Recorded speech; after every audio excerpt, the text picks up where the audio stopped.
Hello, ladies and gentlemen. Eddie Marcus here again. You know, some of my listeners have responded to the idea that sometimes they hear me and it's as if I'm referring to politics. My whole message references politics. On the other hand, they might listen to a message and it's like it's a sermon, a religious message, something that has to do with morals. And it kind of confuses them, they say, because they don't know what my approach is. Am I speaking worldly or am I speaking spiritually? And I guess that can be confusing to some. But that's not my intention for it to be confusing. So I think maybe I should try to clarify and bring something, some satisfaction to that question. You know, being a social scientist, I've spent a lot of time focusing on people. It was by accident. I couldn't get the major that I wanted, so I settled for science, social science. And it has done a great deal for me, considering where my mindset is. I've watched people, I've studied them, I've read about them, still watch them.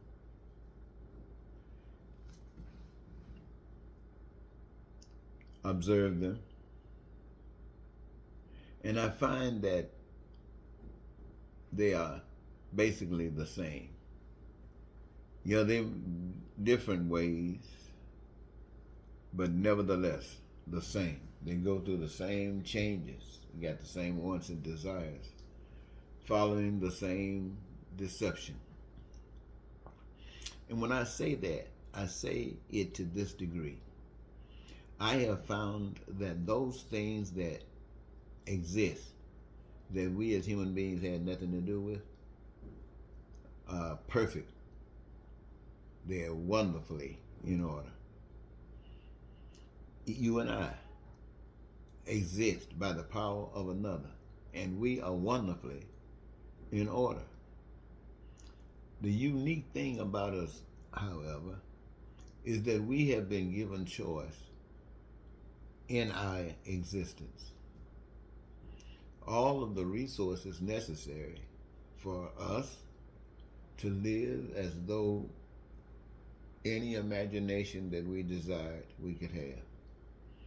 And it could be wonderful. It could be satisfying. It could be heavenly. Or we can choose some other way. The whole point of life is, who do you give homage to? Who do you give loyalty to?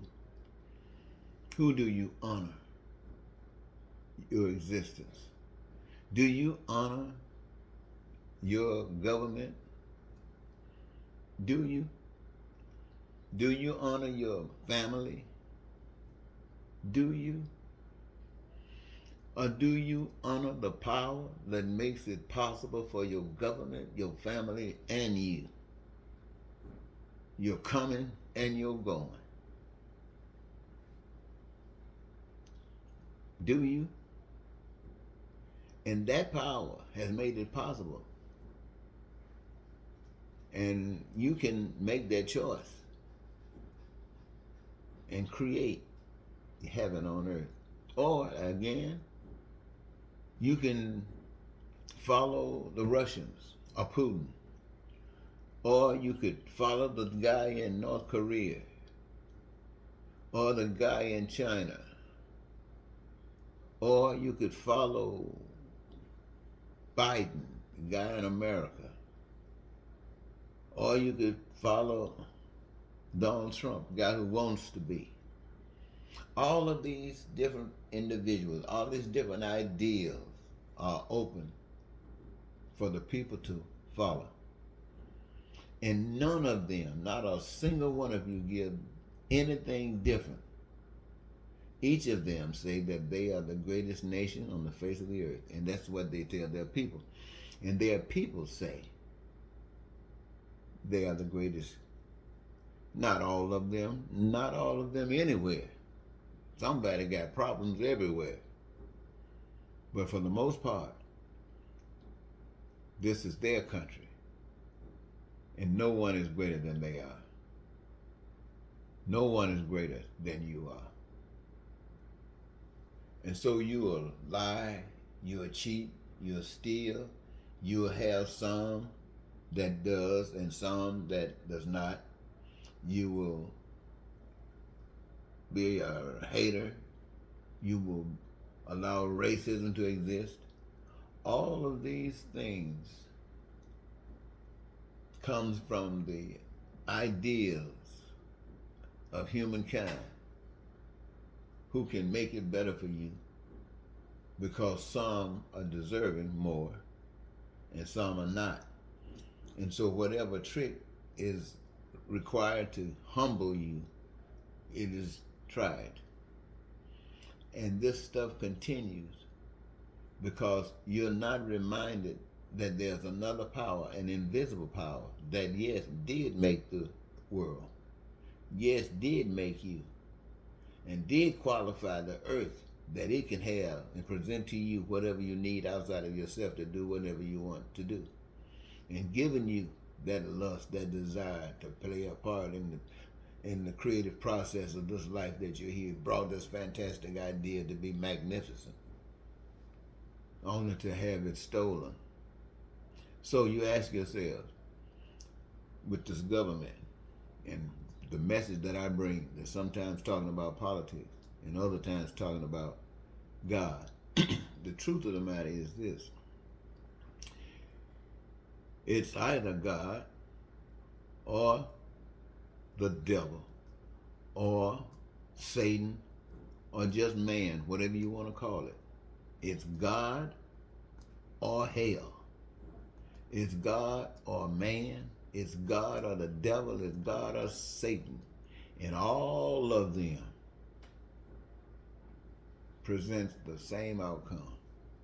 And the only one that blesses is God.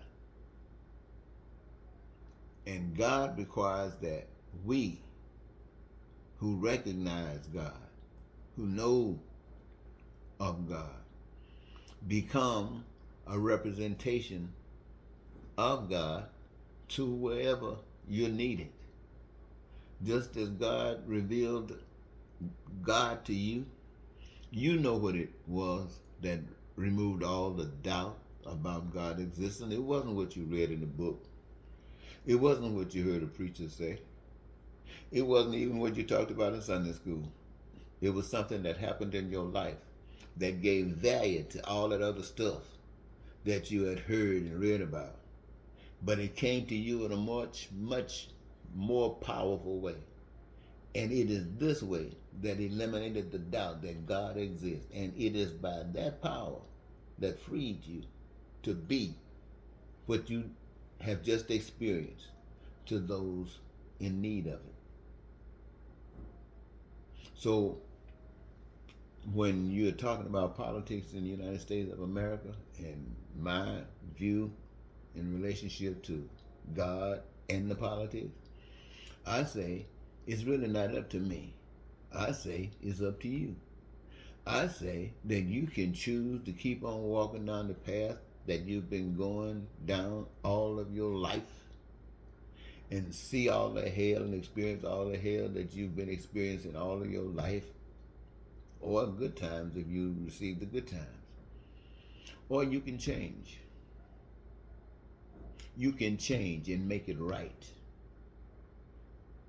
And this suffering, wondering if your ship is going to come in, the world is not going to let your ship come in. Only God will let your ship come in. So when you go to the polls and vote, if you vote for Donald Trump, as I see it, you voting for the worst thing you can get. If you vote for Joe Biden, you will get a little bit better. If you vote for Trump, you're going to get the worst thing you can possibly get. If you vote for Joe Biden, you're going to get a little bit better. And is that all you want? Well, the other, to get the other, you don't have to vote on that. You just need to change your mind and be serious about it. Well, thank you.